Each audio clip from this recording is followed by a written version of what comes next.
I think we're live now. So good evening, everybody, and welcome to our special session with Geshe Sherab. We're delighted to have Geshe back with us, and for those who are new to his teaching, Geshe is the resident teacher at the Nobu Ling, and he also teaches at centers across FPMT. For those, he is a student of Lama Yeshe and Lama Zopa Rinpoche since childhood and has held the position of headmaster of Mount Everest School at Kopan Monastery and was also appointed to serve as the acting abbot of Kopan Monastery for 1 year. Geshe is always known for his warm and accessible style, and we're really fortunate to have him. Okay, he will be leading us today with a general talk, and in this weekend we will, Geshe will lead us through the commentary on the Bodhisattva way of living, a way of life, focusing on chapter 8. Okay, and thank you all for being here, and I hope you enjoy today evening's teachings. Thank you, Geshe. And over to you. Thank you. Welcome everyone, and thank you for joining today's talk. Maybe we can take a few moments to cultivate the good intention, motivation for being here.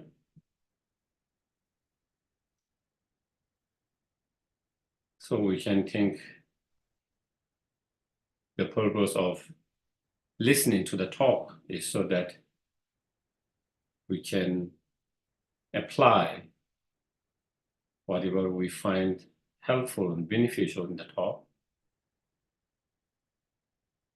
in our everyday life as much as possible, so that we can transform and change our attitude, our mind, our heart.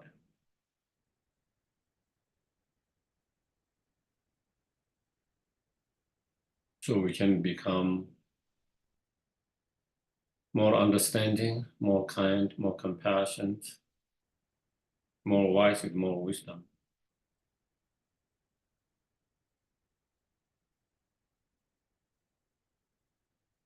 And by cultivating those inner qualities, that not only we can achieve our own inner peace, but also we'll be able to be more help, benefit to other sentient beings.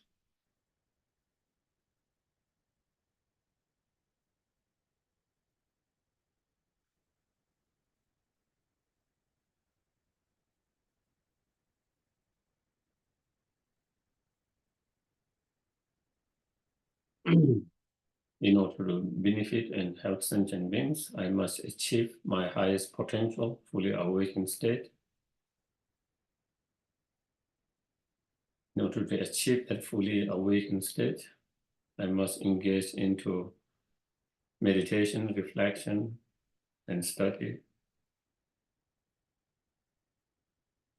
For that very reason, I'm going to listen to the talk.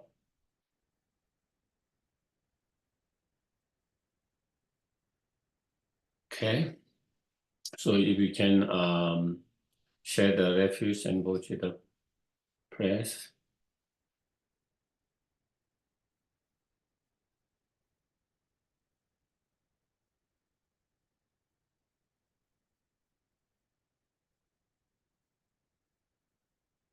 We can just do the refuge and bodhicitta.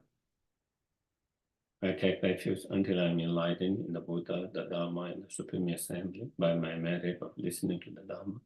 May I become a Buddha to benefit transmigrated beings. Sangye Shodan Soge Shonam La Chanchu Padu Dani Kapsoche Daki Choshe Gibe Sunant Dola Penje Sangye Duba Sho Sangye Shodan Soge Shonam La Chanchu Padu Dani Kapsoche Daki Choshe Choshe Gibe Sunant Dola Penje Sangye Duba Sho. Okay. So today's topic, as you all know, is the importance of hearing or studying, reflecting and contemplating. And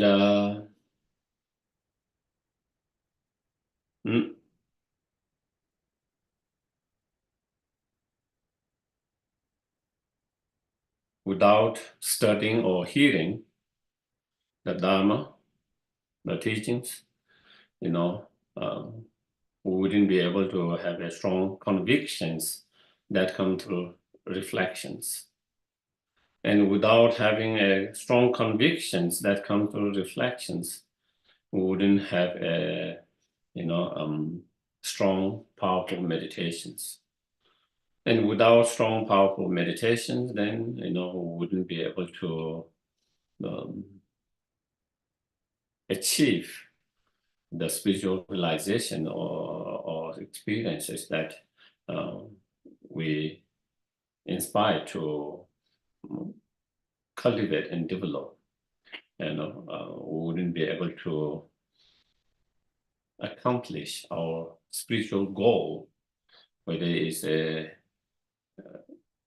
fully awakened state, whether it's a liberations, whether it's a, inner peace, and so therefore we cannot kind of ignore any of those three factors. Studying is equally important as much as meditations.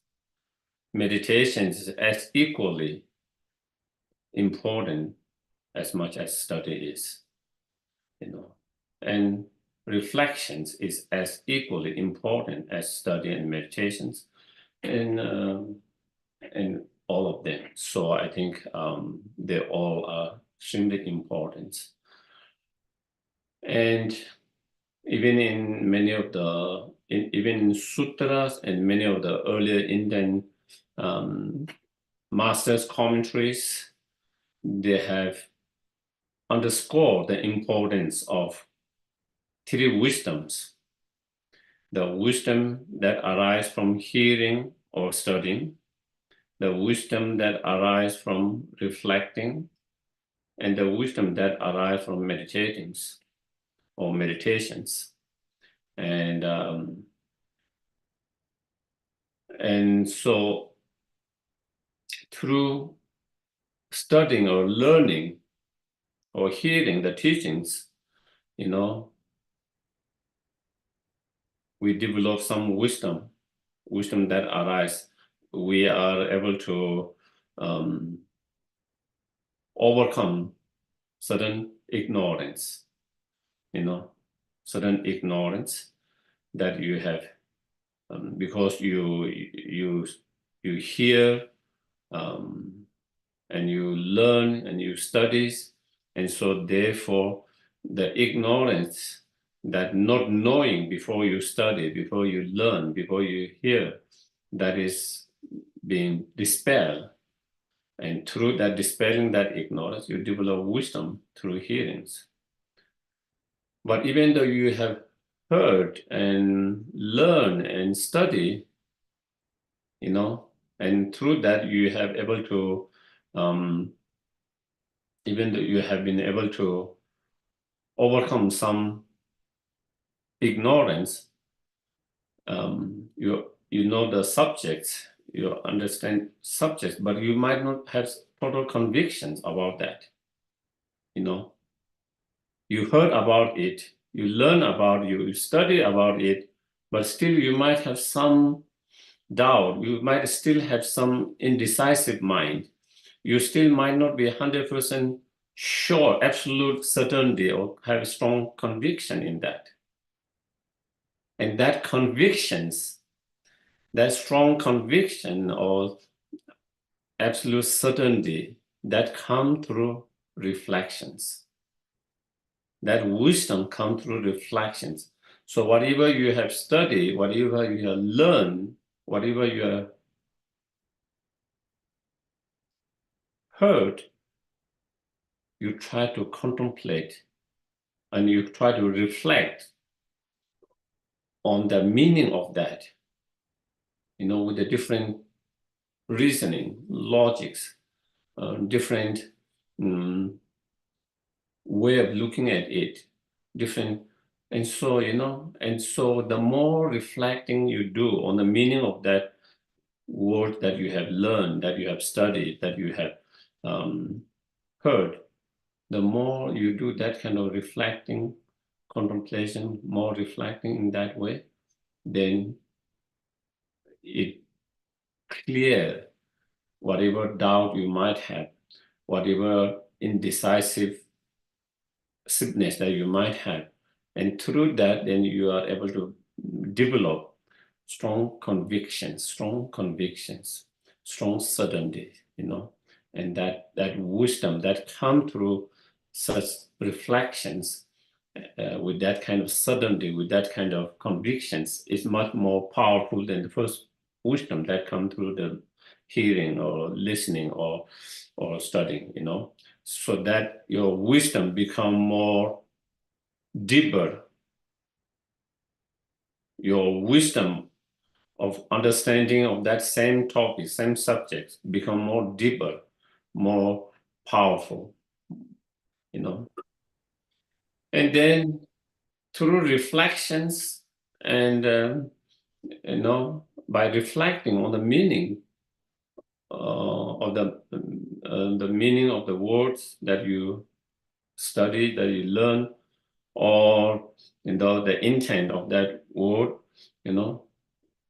you might have total convictions or certainty and wisdom through that, but that understanding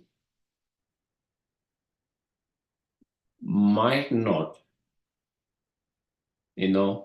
manifest or arise in your mind all the time. And so sometimes when we need it, we don't have it.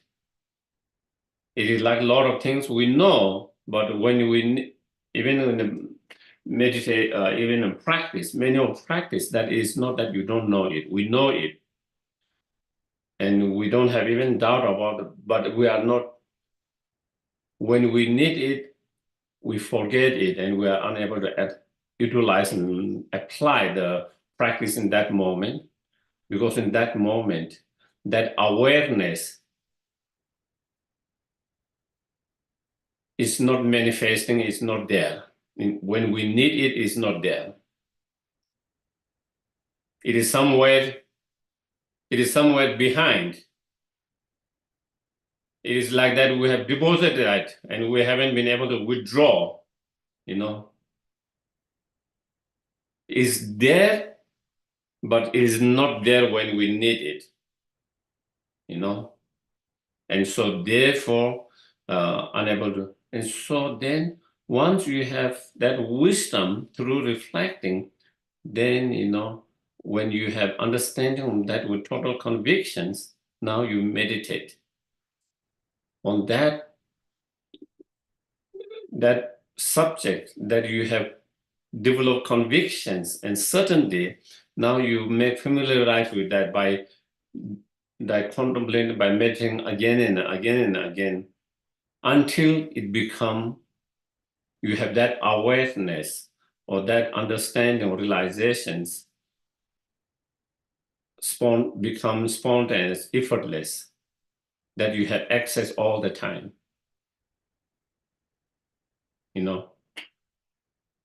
That you have, when you have that through meditation, when you have that wisdom, that realization, then you have that realization, which means you have that awareness, that understanding, that wisdom, access all the time, manifesting all the time, day and night, effortlessly. It becomes very spontaneous, very natural part of yourself. You don't have to meditate strongly to do that. You don't have to put so much effort to have that wisdom, that awareness, And so then that wisdom that comes through that meditation become extremely more powerful, extremely more powerful, and much more profound, deeper, you know. And so each of those wisdom lead to the next level of wisdom, the wisdom of listening or studying lead to the cultivating of wisdom of reflection, and the wisdom of reflections, give rise to the wisdom of meditations. And through the wisdom of meditations, that wisdom that arises from the meditation, then you can overcome the afflictive emotion, the delusions, which are the root of our problem and suffering, and thereby, getting rid of them. So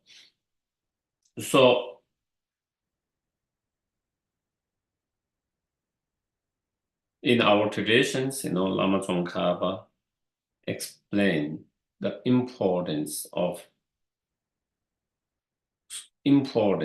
emphasize very strongly the importance of study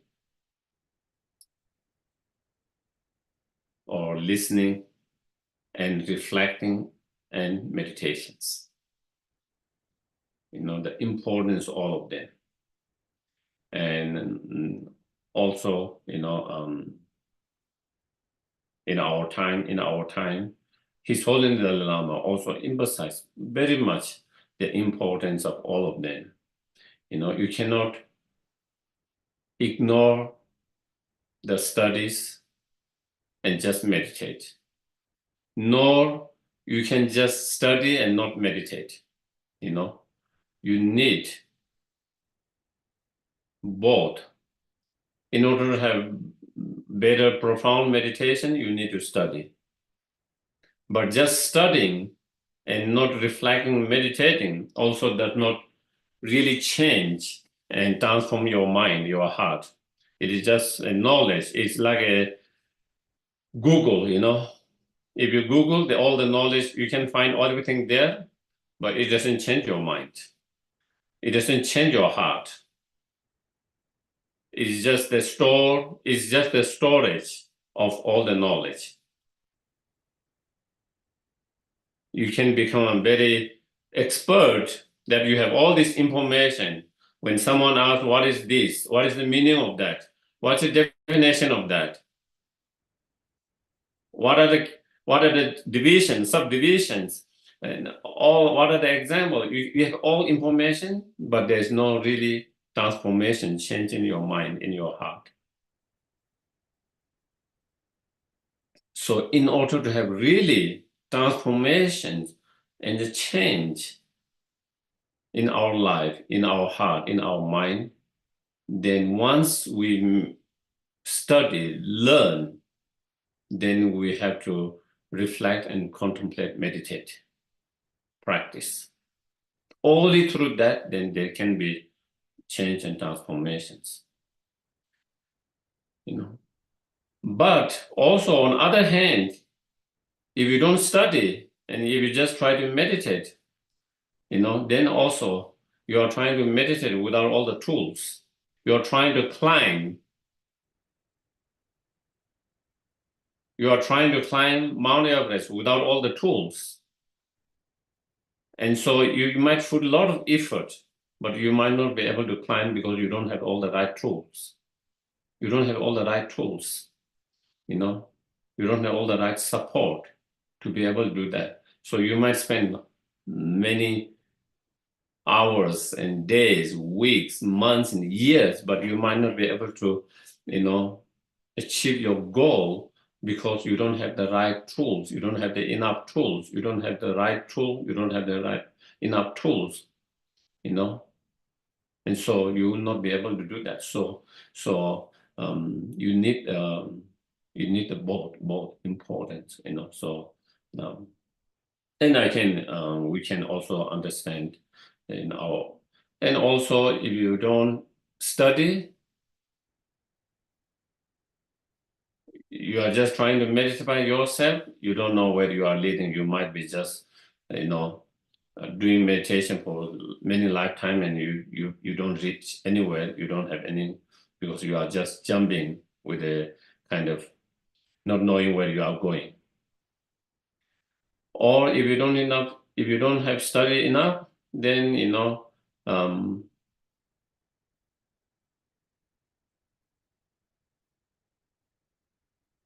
and even if you rely on whatever, whether books or teachers or whoever, if you have not studied enough, then even they mislead you intentionally or unintentionally. You wouldn't know whether they are misleading you or not. You wouldn't know you are misleading them or not. And sometimes not necessarily they have the intention to mislead you, but sometimes maybe they themselves does not have all the knowledge, all the experience, all the wisdom that they can share or that they can give you. And so therefore, if they don't have enough, then also you couldn't get enough, and you wouldn't know that you are not getting enough because you have not studied and learned enough. So therefore, again, it becomes obstacles for growth if you don't, because you rely on someone, everything. But you have studied enough, then you will know, if something is mistaken or something. So that is why the import. So I like to go back to the early in the sutra where the Buddha explained the importance of these three, because sometimes people doesn't understand the importance of studying and reflecting. They think all you need is meditations. All you need is meditations, And then there are others who think all you need is study and you don't need meditations and reflectings, But again, it is very clearly mentioned by Buddha and earlier Indian great masters that the importance of all those three. So in one of the sutras, Sandhi Nir Mochana Sutra, in that sutras, Buddha's saying, to Maitreya. Here he says, Maitreya, through the wisdom arising from the hearing the Dharma, so that is the word first, wisdom. The wisdom hearing from the Dharma, the Bodhisattvas rely on the literal meaning of the words, but not on their underlying intent, which they do not understand. So if you just have that, just hearing or learning, if just that, then which they do not understand, although they are in harmony with liberation, their comprehension is limited to the object of designations that do not liberate them. And then Maitreya, then he said about the second wisdom, through the wisdom arising from reflecting the Dharma, the Bodhisattvas do not rely exclusively on the literal meaning of the word, but also on the underlying intent, which they understand. Just like previous, although they are in great harmony with the liberations, their comprehension is still limited to the object of designation that do not liberate them. And then Buddha talked about the third wisdom, Maitreya, through the wisdom arising from the meditations or the practicing the mental stillness and insight, the Bodhisattvas relying on the literal meaning of the words or not rely on underlying intent, which they understand by means of an image and object of concentration corresponding to the cognitive objects, They are in great harmony with liberations, and their comprehensions include the object of designation that liberate them. Material, such is the difference between them. So here, material, Buddha Shakyamuni explained to the material that how one need to engage in develop the wisdom of hearing, but that is not enough. On the basis of wisdom of hearing, then you need to develop the wisdom of reflecting, wisdom that arises from reflecting. And while you need to develop wisdom from reflecting, that is not enough. And you need to develop the wisdom that arises from meditating. Because only through that wisdom that arises from meditating, then you can, overcome the delusions, and thereby achieve liberations. But in order to have the wisdom that arises from the meditation, you need to have a strong foundation of wisdom that arises from reflections. In order to have strong wisdom that arises from reflection, then you need to have a strong wisdom that arises from hearing or studying. Okay.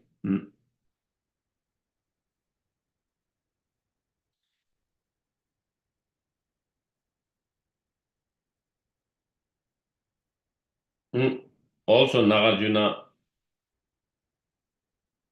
mentioned, hearing or listening to the Dharma calls to reflections, and the reflections or contemplations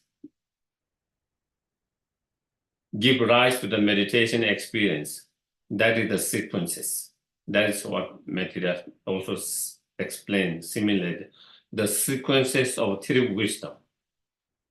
The sequences of three wisdom. First, you have a wisdom that arises from learning or hearing, and that lead to the wisdom, more deeper level of wisdom, more profound level of wisdom, the wisdom that arises from the reflections. And once you have developed the wisdom through that reflections, then that give rise to the wisdom of meditations. And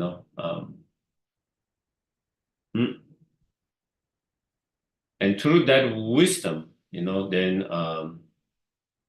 then he says, so if you abandon the distractions and continuously apply effort, first, the wisdom that comes from listening will result in comprehension of general characteristic of the Dharma of samsara and nirvana.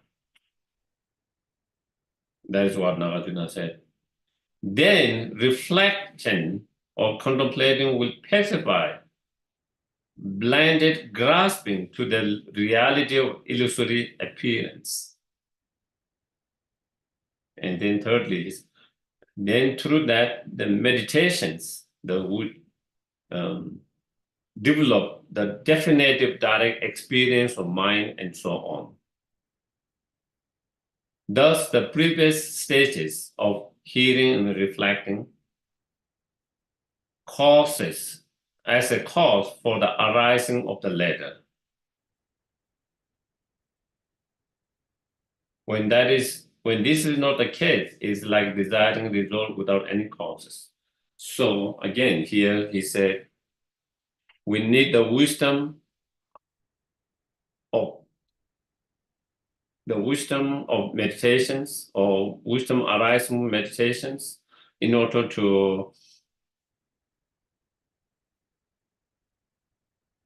free from all the afflictive emotions, and in order to achieve liberations, we need that.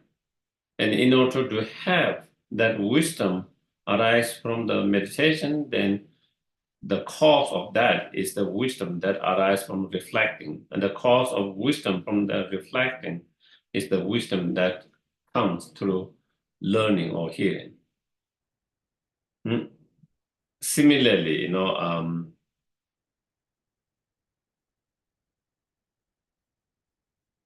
Asanga, again, Nagarjuna and Asanga are two of the greatest Indian masters, after Buddha Shakyamuni, according to the, Mahayana traditions, Nagarjuna being the, like the pointer or charioteer of the wisdom path, and Asanga being the pointer or the charioteer of the method path. And so the both are, mostly highly regarded. So also he said in Abhidhamma Samukya, he mentioned similarly, what is the path of accumulation? It's also the merit acquired through other practices, but also he said wisdom acquired through listening. Okay, wisdom acquired through listening. And then secondly, he said wisdom acquired through reflections. And thirdly, wisdom acquired through mental cultivations. Through the development of those qualities, one obtains receptivity to comprehension of the truth and the liberations. So again, here he also emphasized, just like in that Buddha Sutras and Nagarjunas, he also emphasized, in order to achieve liberations, in order to understand the true truth directly, and to achieve liberation, then one need to acquire those three wisdoms. One need to acquire or cultivate those three wisdom: the wisdom of, listening, or hearing, or studying, and the wisdom of reflection, and the wisdom of meditations. And then another great masters, Vasubandhu. Those are some of the greatest scholars, masters of Nalanda universities, one of the most well-known Buddhist universities, So again, Vasubandhu, who wrote many great, texts, books, and he was a brother of Asanga. Also in his Abhidhamma Koshas, he explained similarly, where he says, whoever desire to see the truth, that is the conventional and ultimate truth, two truths, should first all keep the precepts. Then he read the teachings, so meaning studying, upon which the seeing of the truths depends, or he hear their meanings, first listening to the teachings, learning the teaching, hearing the teaching, that, then secondly, having heard it, he correctly reflect. So that is it. So once you have heard the teachings, once you have listened to the teachings, then you try to reflect to the meaning of what you have heard, what you have listened to, And thirdly, having reflected, he gives himself to the cultivation of meditations. And then once you have reflected on the meaning of the words or meaning of the teachings that you have heard, that you have learned, then, once you have reflected, as I mentioned, through reflection, it leads you to develop a strong convictions. And once you have that conviction, then, you try to cultivate the meditations, repeating that practice, that meditations again and again with the effort, and then as you as you meditate again and again, as you contemplate and meditate again and again on that same topic, same subjects, over the time, your mind become more and more familiar with that, more and more accustomed to that. And as your mind become more and more familiar with that, more and more accustomed to that, then it become it required less and less effort. It required less and less effort, and then, you will be able to, cultivate that, whatever, whether it's loving kindness, compassion, bodhicitta mind, whether it's the wisdom realizing emptiness, uh, then, you are able to develop those without much effort, effortlessly. And thereby then you have, access to those mind all the time, those mind manifesting all the time, at the moment, just like, attachment, for example. We don't need to put effort to arise single attachments. It comes effortlessly. You encounter the object, you see one nice object, you hear something nice sound. You don't have to put any effort. The craving, the attachment just arises spontaneously. Same way, but when we try to develop loving kindness, compassion, we don't, it doesn't arise that way. Even when we try to put effort, even when we try to concentrate and meditate, it's hard to feel the love, compassion, bodhicitta mind towards certain beings. It doesn't come easily, even when you put effort. But through meditations, when you have done that exercise, that meditation, that mental exercise for meditation, again and again over the time, then, you don't have to put so much effort. That arises very naturally when you see the object, any being who is suffering, any sentient beings. When you understand and see their sufferings, immediately, it arises. Just like the craving and attachment, where it arises at the moment you encounter the objects. So that is, and when that happens, then, then it can destroy the opposite of those positive emotions, and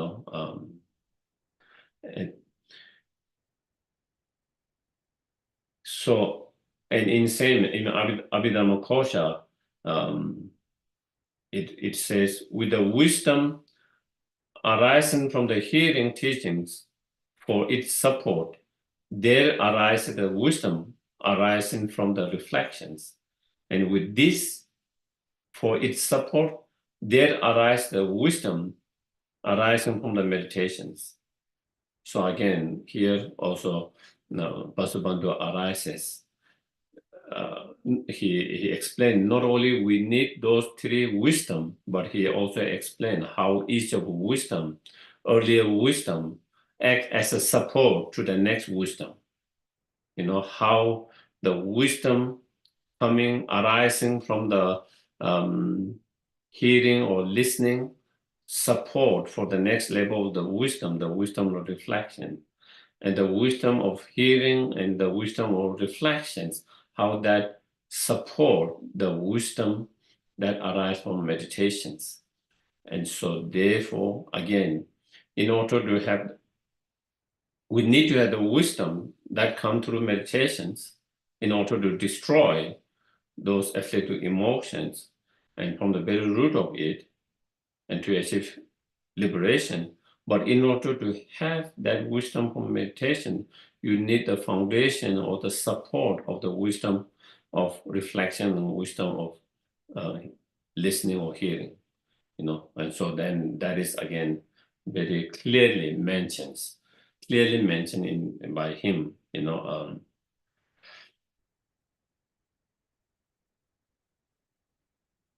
mm,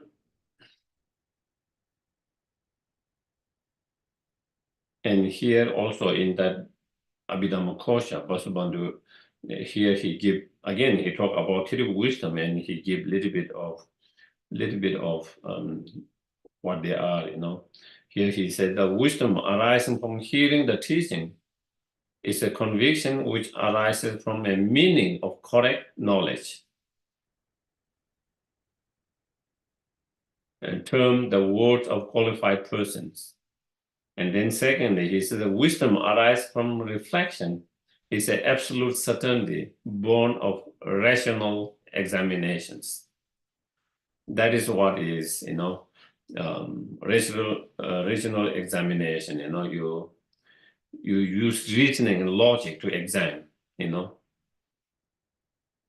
Through reasoning and logic, when you use reasoning and logic to examine, and through that reasoning and logic, then through that examinations, then you have an absolute certainty about that subject that you have heard before. What you have heard before is correct, is not mistaken, but still you might not have absolute certainty about that. Don't we have a lot of things in our life? At the very beginning, we hear some things, whether it's a teaching or whether it's any other information, we hear, we learn about certain things. And whatever we have heard, whatever we have learned is correct, truth, but still we might not have the total convictions or certainty about that, And so in order to have total conviction and certainty, then we need to do more research, more analyze, more examinations, And the more research you do, more examination, more analyze you do, the more you find proof, evidence about what you have heard, what you have learned is true. That you are able to find more and more evidence to support that, more and more proof to support that. And when you have found more proof and evidence, then your convictions or your certainty is become very strong. Absolute certainty, absolute convictions, unwavering. Then you don't. Your mind doesn't change easily because you have convictions. That comes through that reflections. That comes through reflection. That's a rational examination, as he mentioned here. And then And then he said the wisdom arising from meditations is convictions arising from the observations. And when we talk about observations, then it could be both, shamatha as well as special insight, and so that. And in order to have both meditative concentration, shamatha, or the special insight, the wisdom, that need to arise from the meditations, just by hearing and learning those shamatha and wisdom, in special insight, you cannot develop just by that, Also, even you have reflected on that, also in order to develop the shamatha and special insight, especially special insight, then again, you cannot develop. To develop shamatha and special insight, then you really need to meditate, meditate. So the observation. So here it says, Vasubandhu, he kind of, conclude that in saying, in this way, the specific characteristic of the three wisdom are proved in an irreproachable manner. So that is what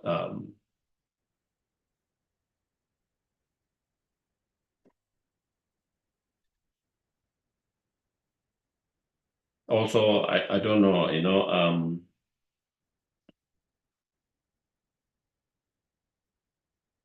it is interesting also in Basubandhu also explains slightly different of these three things in a different way, so we can have again a different way of understanding. He said learning involves placing latent potencies in the mind, so it is like learning, hearing, involve, planting imprint in the mind, so it means even you don't have any progress in terms of your practice meditation, even you are unable to achieve, higher level of realization, but just by studying, learning, hearing again and again, it leaves an imprint in your mental consciousness. And when you have imprint in your mental consciousness, stronger imprint you have, later when the condition come together, you will be able to have a,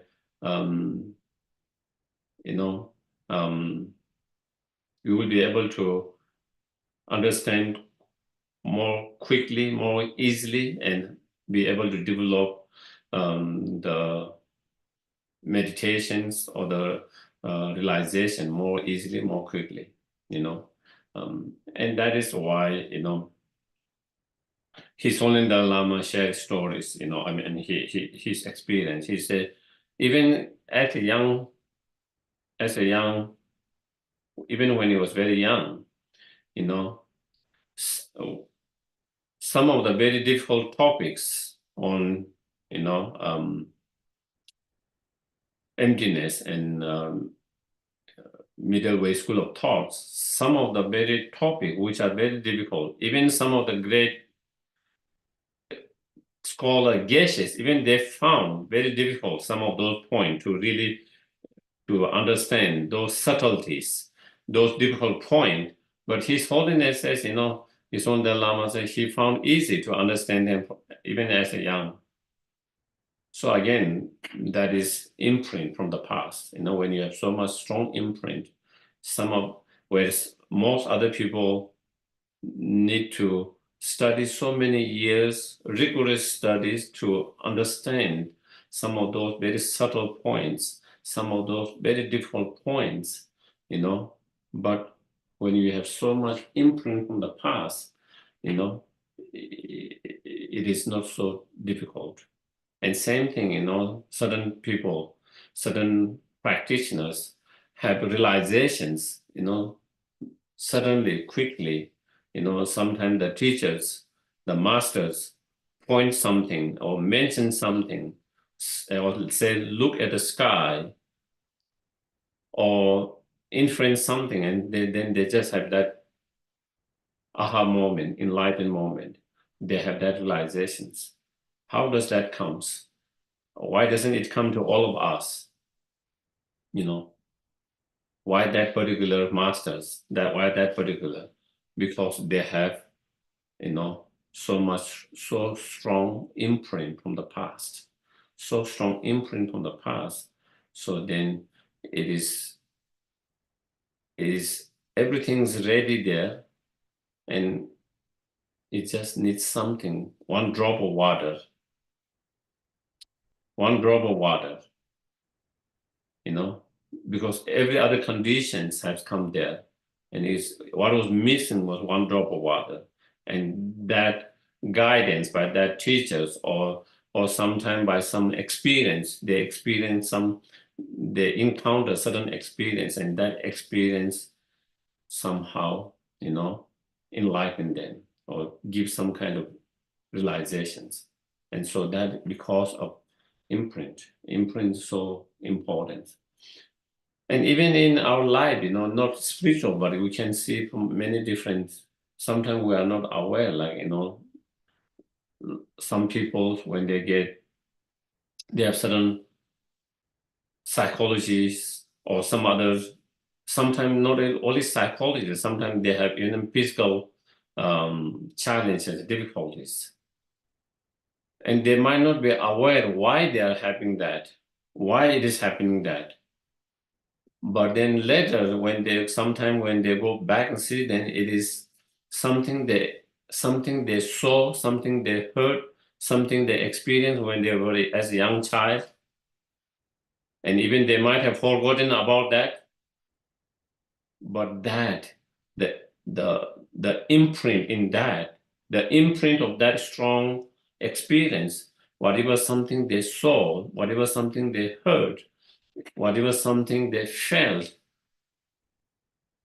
and that each time they encounter similar situation that trigger them and to have that kind of physical reactions or emotional reactions, and that is triggered by something that happened as when they were a child, or maybe even before a child while they are in mother's womb.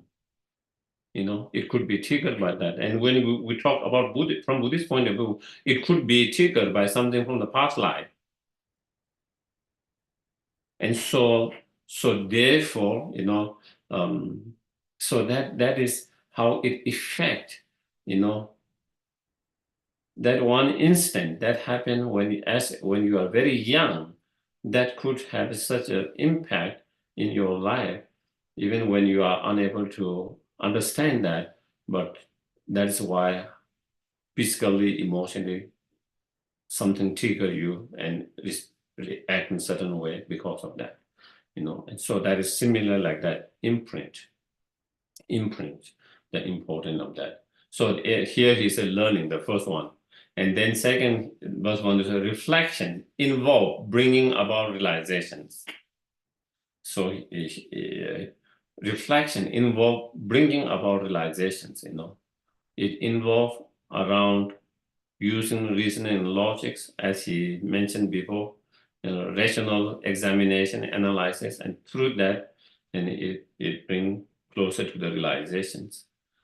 And meditative cultivation, third one, meditation. Cultivations involve bringing about a pacification through calm abiding and complete realization through special insight. And so then through that through meditation, then it helped to develop the calm abiding or shamatha and special insight. And through the union of the calm abiding or special insight, then we can destroy all the afflictive emotions, including the very root of that, the fundamental ignorance, and thereby to end the suffering permanently, thereby to end this endless samsaric birth and the death. When you end this samsaric birth, then you end the death, and then there is no more samsaric birth and death. And that is how we end. And therefore, and that is how we achieve liberations. When you end the samsaric birth and death, and thereby all the suffering that arises between the birth and the death,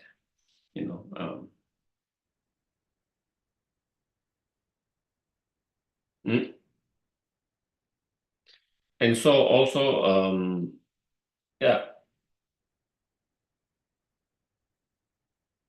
one of the great Indian master, again, Ashwagandha Ghosha, he said, a man of little learning is as if born blind. So here he emphasized the importance of studying, the importance of studying, learning. If you don't learn, then it's like, blind. You are blind, And if you are blind, how can he meditate? Of course, okay. Or what can he reflect? And therefore he says, study, then with diligence, reflect and meditate. Through this vast wisdom will arise. So again, here he also emphasized the importance of studying, reflecting, and meditating. Through that, then you can develop very profound and vast wisdom. And through that vast and profound wisdom, then you can overcome the ignorance and all other afflictive emotions that arise from the ignorance, and all others emotional, mental pains and suffering that arises due to those afflictive emotions.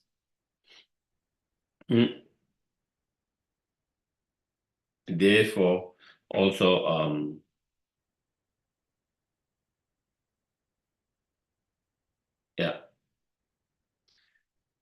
the importance of that also Domdemba, one of the great, again, Katamba masters, the chief disciple of Adisha Divankara, and Adisha and Domdemba, who founded the Katamba traditions, and Domdemba said, he emphasized again hearing or listening, the studying and reflecting, contemplating, and how we should combine all those together. And he says, when I listen, I reflect and I meditate. When I reflect, I listen and I meditate. When I meditate, I also listen and reflect. So basically, he is saying, whatever you do, you try to combine all these three together all the time. You need to combine the listening, reflecting, and meditating all the time. The importance of the combining all of them. How, explain, how you cannot ignore any of them. You cannot neglect any of them. All three are important for our spiritual progress, for our spiritual for progress and success in our path. All those three are important. You cannot ignore any of them. You cannot neglect any of them. And Lama Tsongkhapa, mentioned the importance of that in so many other different writings, prayers, the importance of all three. In one of the Lama Tsongkhapa's, lojongs called, the ornament of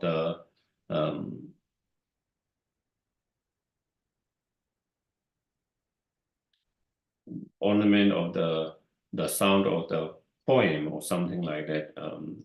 Whether my translation is exact, correct or not, but that would be more kind of literal translation. In Tibetan, lojong nyanga da nyen. Nyanga is kind of like poem, da is sound, and gen is ornament, the ornament of the poem sound.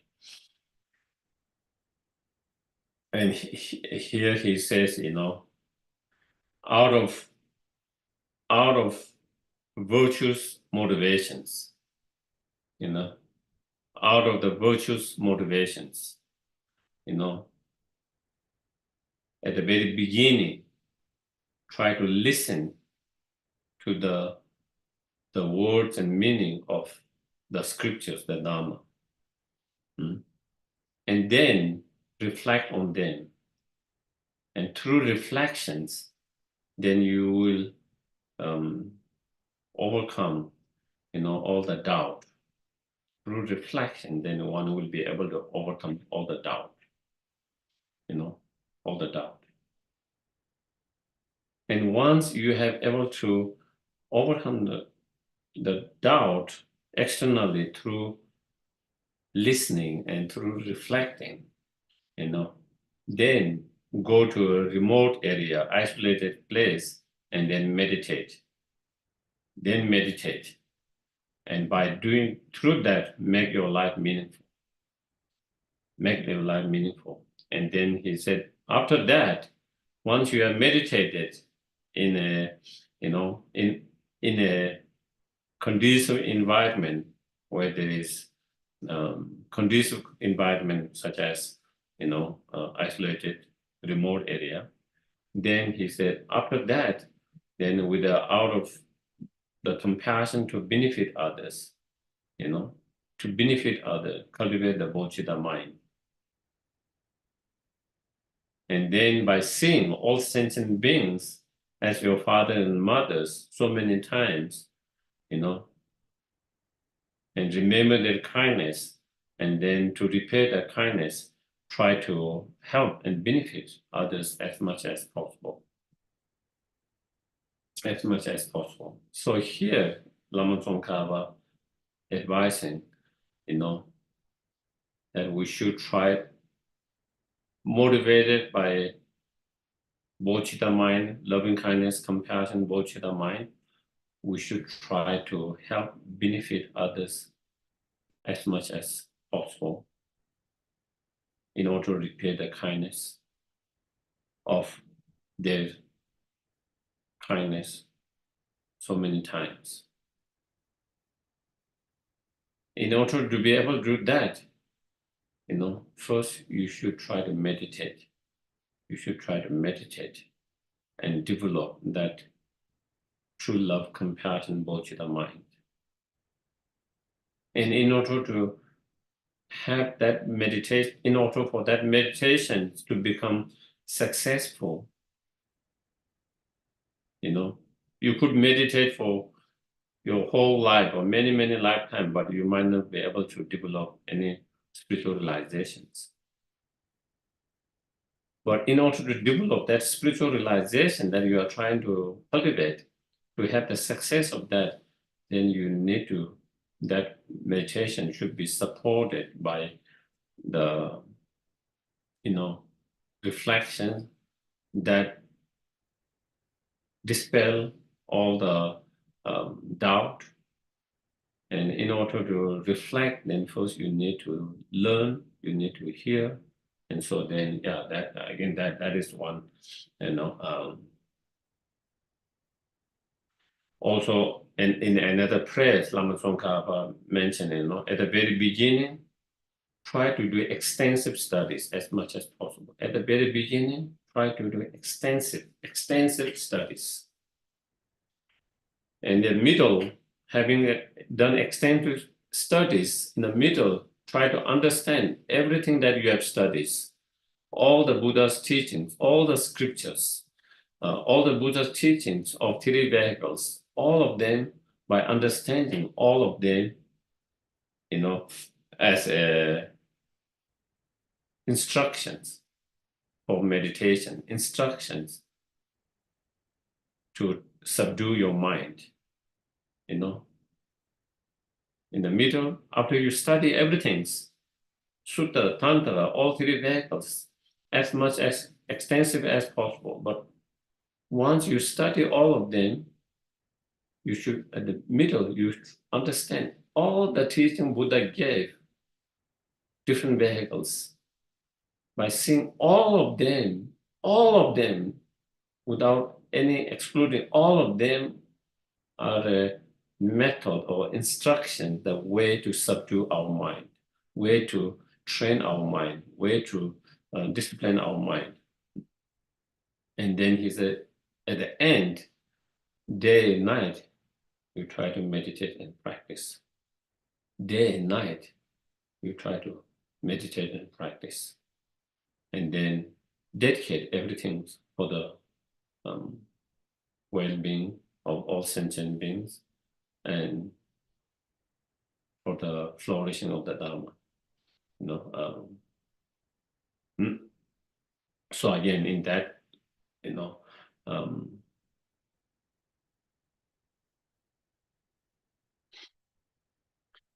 also in another prayers by Lama Tsongkhapa, which is known as, is within the one of the prayer of 8 prayers, and that is called Tongdama, which means,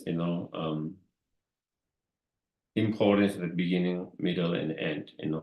In that, again, he used a very eloquent examples. He says, when you sail the ship, what you call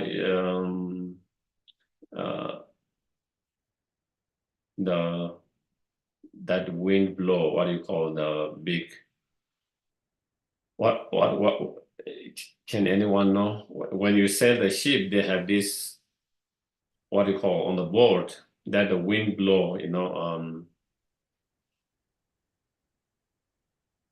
like the flag, not the flag, but what do you call, in order to The sail?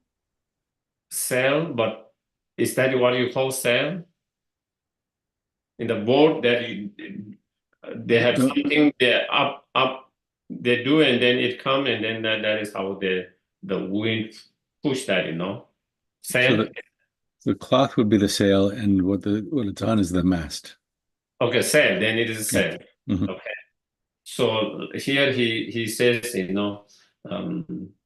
try to have the sail of the, the pure sail of spiritual attitude. And then being, that board or sail being kind of pushed by the wind of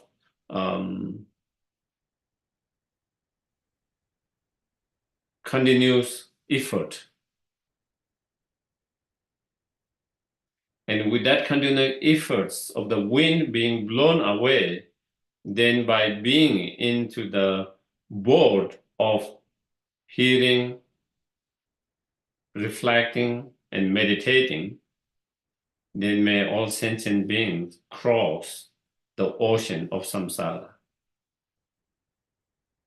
So again, here, Lama Tsongkhapa used, in order to cross the samsara, ocean of the samsara, to the shore of nirvana, then we try to, take the board of listening, reflecting, and meditating through that board, through that practice. And that practice that is supported by continuous effort and good intentions. And then he said, the more you study, the more you become generosity. The more you study, the more it should improve your morality. Your morality become more pure. And through that, your wisdom, your intelligence become more and more sharp. You become sharp. And as you become more wise, more sharp, more generous, more pure morality through more you study. But in such, may you never become arrogant. May you never become arrogant. And again, is the more we study, the more learn we become, the more expert we become. Sometimes we can be carried away by the arrogant. I know everything. I've studied everything. I've learned everything. I know everything. There is always dangers. The more you study, the more you learn, the more is possible if we don't really practice, if we don't really check our mind, then we can become arrogant, thinking, I know everything. I know better than others. I've studied everything, and so on. And so if that becomes this, then instead of your study or the learning becoming a cause for you to subdue your mind, it becomes a cause to increase your delusions. It should be the purpose of studying. The purpose of studying and learning should be to reduce your afflictive emotion, negative emotion, not to increase it, not to increase it. But if we don't pay attention, and if we don't work with our mind, it is possible the more you learn, the more arrogant you become. And then we lose the purpose of studying the Dharma. Then we lose the purpose of studying the Dharma. The very reason why you study the Dharma and learn Dharma is to reduce those afflictive emotions. So that is the prayer he made there. And then, that is about the studies. And then next reflections, through the power of reasoning logic, guided reasoning logic on the meaning of the scriptures and Dharma, may one be expert and well-known, without having to depend on others to understand the meanings, to be able to understand everything by yourself. And to reach to that, may you be able to do this, never satisfying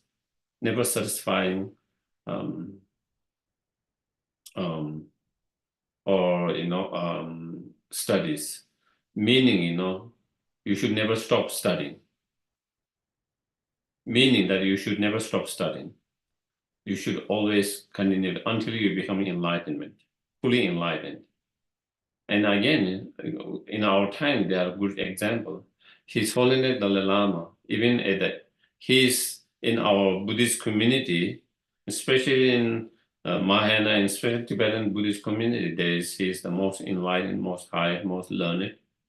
But even at the age, in late 80s, he says he never stopped studying. He still studying now. These are a great example. Great example. You should never stop studying. You should never stop studying. And that is where Lama Tsongkhapa said, making prayers that, may one be able to study without any contentment, meaning, enough, but always wanting to study more and more, always studying, And then here he says, then through the four reasonings, through the four reasoning to the meaning of what I have been studied, what I have learned, reflecting day and night, reflecting continuously day and night with that four reasonings, then may one be able to develop convictions that's free from all the doubt to the object of that has been reflected. That has been reflected.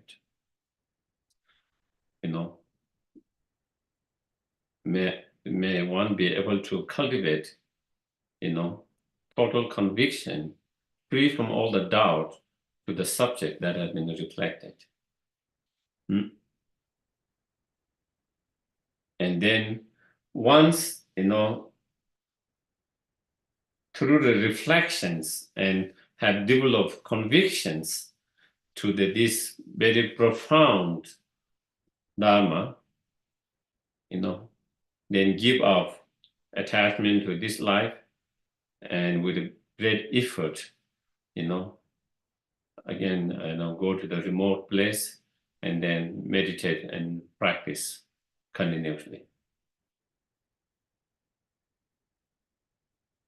And then through the listening, reflecting, contemplating, may one be able to cultivate, realizations of all the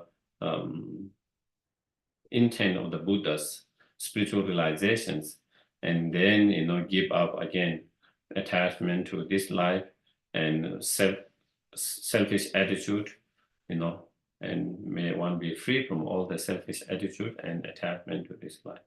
So this is again And so again, Lama Tsongkhapa, here, and also many others in Lamdum Chemo and in many others prayers, and he emphasized very much on the importance of all of learning, reflecting, and meditations. So it is same. It is instruction advice given by all the earliers from the Buddha Shakyamuni, by all the great Indian masters, and Lama Tsongkhapa, the founder of lineage that we follow. They all have in one word, in one word, they all say importance of learning, reflecting, and meditations. The important all of them. How we cannot ignore or neglect any of them, but try to integrate and apply all of them in order for our spiritual and for progress of our spiritual path and journey. Yeah.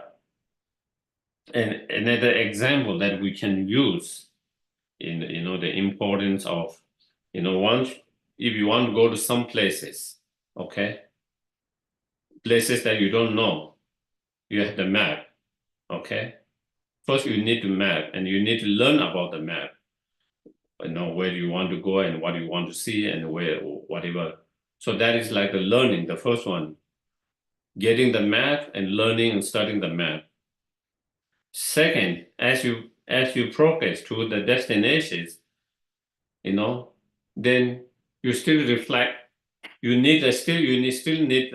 still rely on the map, but you are making the destination. It's a reflection. Now you are going further to the destination. Not only just have the map and study it, you have studied it. Now you take the journey to the destinations, and again, time to time you check on the map. You make sure that you are on the right map. So that is what reflection is. That you don't have any doubt. That you have conviction where you are going. That map, by checking on the map, you know that you are going the right direction. You are not going the wrong directions. So time to time you check on that. So that is, and then once you reach the point there,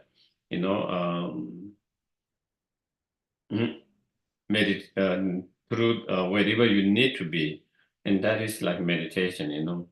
Reaching the point through meditation, then you cultivate the realizations.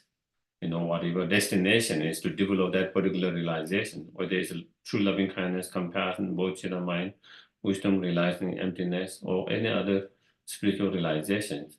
And then, you have arrived at your destination, and that is the meditations, So, yeah, so with that, I think maybe I will conclude. If there is any questions, I can take a couple of questions, some questions. Comment, questions, anything, please, most welcome. Yes, I can see Dave's hand going. Yeah. Hi, Geshe. Yes. One question that comes to mind is the use of debate. So would be in the contemplation, or would that be the learning, or would it be both? It could be all three. All three. In debate, first, you go to the class, you hear, you listen from your teachers, their explanation, the teacher will explain what they think, their interpretations. So that is learning, and then, then you read commentaries and you reflect on that, by using different reasoning, different logics, and different, and and then when you are really deeply debating, whether with yourself, sometimes you can debate with yourself, or you debate with someone else. And when you are really debating very deeply on the meaning of emptiness or any other subjects, you really go depth in that because you want to have a more profound understanding the meaning of that. And when you go that, then that could be also meditation, analytical meditations, So again, it depends on how you use the debate. Sometimes the debate you might just use as just a debate, arguing, just an argument. That wouldn't be really kind of meditations, But like sometimes you really, sometimes you have meditated, you have contemplated, you have reflected, but still you find certain points where you struggle, certain point where you couldn't get over, certain point you have certain doubt, certain point. And so in that debate, when you debate, then through that debate back and forth, then someone might clarify some of the doubt you had, some of the things that you are having challenges. And by that, then it cleared whatever something that was blocking or holding you to make progress. And when you are clear of that, then you have that moment, you have that kind of understanding and realization, so it could be that. So again, it depends how they debate individually, how they take the debate. Sometimes it's just an argument, and sometimes it's sharpening your mind. Sometimes it's just an argument, so it depends on the individual how they debate, how they take it. It could be meditative. Or it might not be meditative, so yeah. I tried debate only once with a Western monk who explained it, and I got lost. But I had more fun doing that. It was just so enjoyable. Yeah. So yeah, not everyone who debates find enjoyable. A lot of monks doesn't find it enjoyable. That is why they decided to leave the monastery, because it's too tough for them. Oh. They cannot enjoy, they cannot understand the debate. And then that is, you have to study and debate every day, and for days, weeks, months, years. And when they think, because they don't enjoy it, because they couldn't understand fully of that, and then they feel, I'm wasting my time. Yeah. I have to give 3, 4, 5 hours every day where I cannot understand what is going on. And if you cannot understand, then you don't enjoy. Yeah. So it can be very enjoyable for some. It might not be so enjoyable for some others. Yeah. Yeah. Go ahead, Deki. Yes, Deki, please. Got a quick question. Right from the very beginning, really, reflecting, and it may be something like the answer you just gave, which can be happening at different stages. Is reflecting analytical meditation, or is that just happening in the meditation stage? Reflecting, whether it's in meditation state or what? The other one? In the reflection stage, is what you're doing analytical meditation at that stage? Or is that reserved for the meditation stage, the third? When we kind of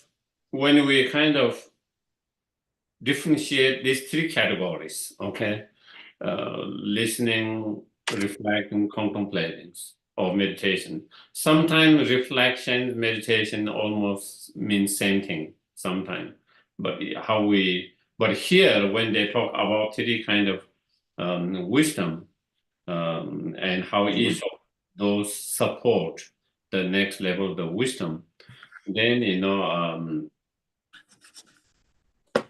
reflection is, first you listen and hear about the teachings, whatever the subject is. and then you reflect on that, the meaning of that, and by reasoning and logics and different analysis, different examinations. And through that, then you are able to clear any kind of doubt you might have, to be able to clear any kind of indecisive thought you might have about that topic subject. Through reflection, then the result of such reflections is then it lead to convictions, total absolute convictions, absolute certainty and convictions. So that is what these reflections, result of such reflections is, that then you have that total convictions or certainties without any doubt. Then meditations, even though you have no doubt and conviction in any subject, but you don't have that feeling of that realizations, arisings all the times. For example,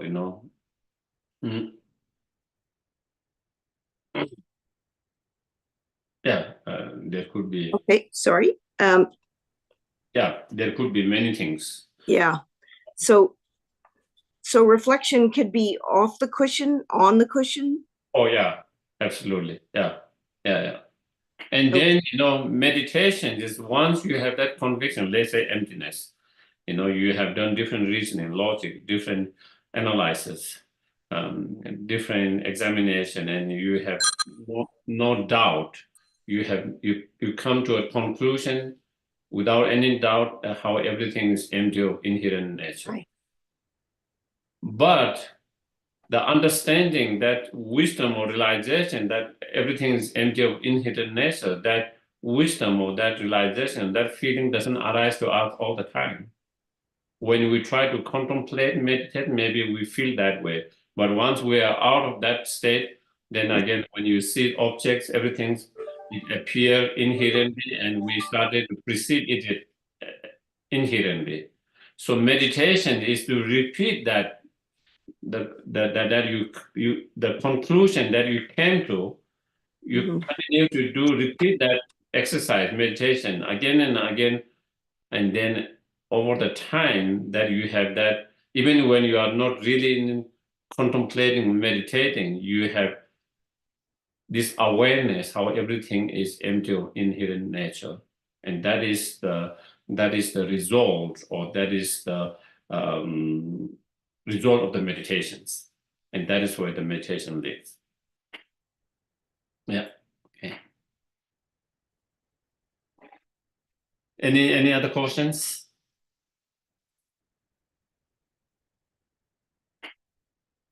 If not, then we can do dedications. Geshe, one last question, maybe. Yes, please. Yes, please. Okay. Geshe, for someone who has, is a propensity for overthinking, right? How does one, prevent themselves from just, spinning on a particular topic? Like, say, for example, where I'm reflecting on the faults of samsara, right? And I continuously think about it, and then I overthink, and it's not really vipassana. It is not, being aware of the true reality of samsara. So how do we prevent overthinking when we do reflection and meditation? Well, I think overthinking, of course, we can do the placement meditations to quiet the thought is one of the way to do it. So in that way, we have some control over our mind. So how much we want to actually let our minds to go and contemplate, or how much, so that you don't overdo it, It's just like physical exercise. When you, or anything, if you overdo it, if you overeat it, then you have problems, And so also with the mind, everything you overdo it, sometimes it can be a problem, not being able to come to a conclusion and not coming to the point. because you're overdoing it. Sometimes when we do, then we cannot really come to the conclusion that it should come, and to be able to feel what you were trying to feel it, and so therefore to control that, then from the very beginning of meditation, that you should say, make a determination or some kind of resolution that I will allow my mind to go up to this or that and not overdo it more than that, and so that having from the very beginning, having this motivation to somehow control your mind from doing overly too much, and to keep within the distance where you want to do that. And so that might be one way of keeping it under little control, when we're doing analytical meditations. Yeah. Thank you, Geshe. My pleasure. Okay, we can do the dedications.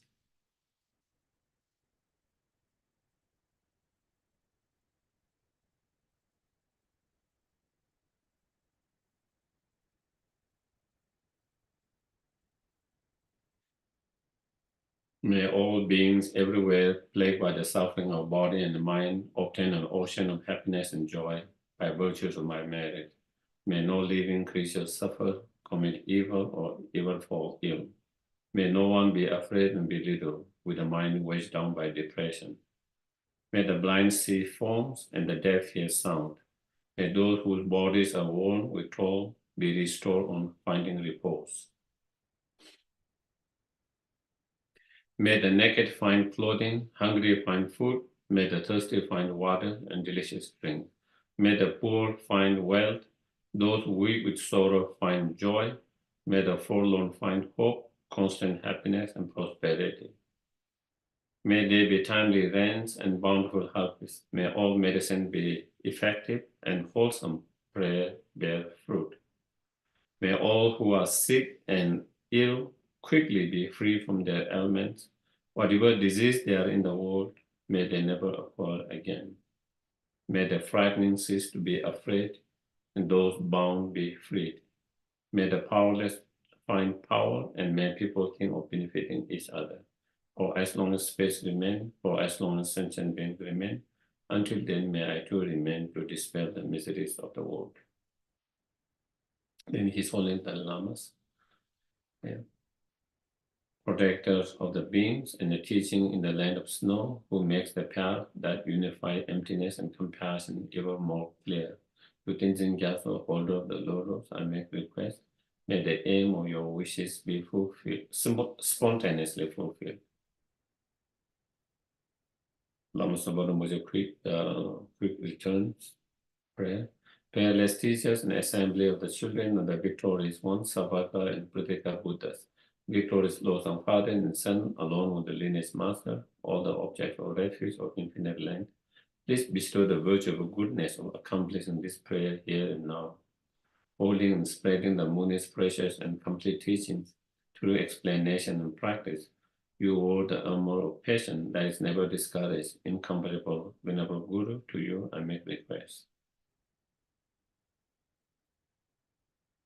While striving single-pointedly for the sake of victorious one's teachings, the sole gateway through which all benefit and happiness emerge for all mother living beings, you suddenly departed to the peace. What a great loss! Nevertheless, through the undeceiving truth of the blessing of the ocean of the 3 jewels and the great ways of bodhicitta of children of victorious one, may the smile of reincarnation swiftly beam in the glory for fortunate disciples. Thank you very much, everyone.